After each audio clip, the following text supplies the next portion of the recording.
side of their wing. And Native Americans nicknamed them wolves of the sky because they hunt in groups or packs. All right, next bird I want to tell you about is one that Shelly's holding right here. This is the great horned owl. Now he is a male, so he's going to be smaller than the females. We have a female back at Hawkhorse. She's probably up to here if Shelly were holding her. She's a lot bigger.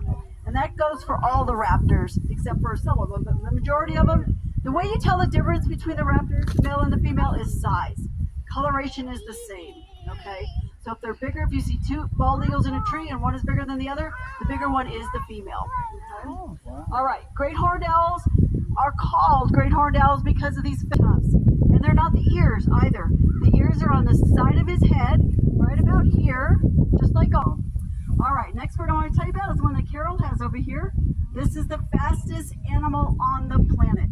Wow. This is the peregrine falcon. Okay, yeah. Peregrine falcons have been clocked to go 280 miles an hour in a dive. 280 miles an hour. Everything about this bird is built for speed. He flaps his wings. Very, very fast. And you saw the owl flapping his wings. Their feathers are very stiff and brittle. Everything about them built for speed. Of course, needs no introduction, right? This is our nation symbol, the American bald eagle. Now, she also has a hood on her head that just keeps her calm. We'll take that off here in a moment so you can see her. I want to get your cameras out. And let me tell you why we have this bird. We got her from a rehab center up in Alaska. When she was just not even a year old, she was standing next to a tree. This person kept driving back and forth to work, kept seeing her in the same spot every day. He thought, okay, this is unusual, I better call somebody.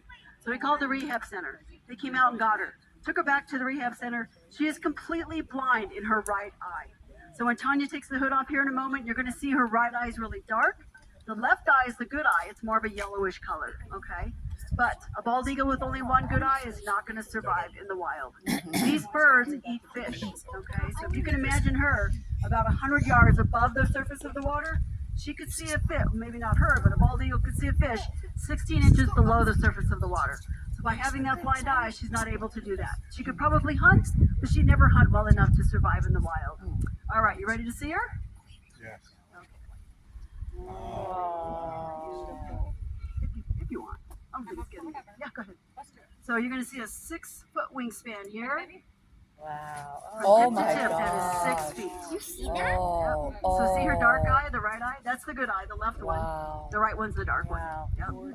Yep. Beautiful bird. Oh, she's posing for you guys. Oh my God.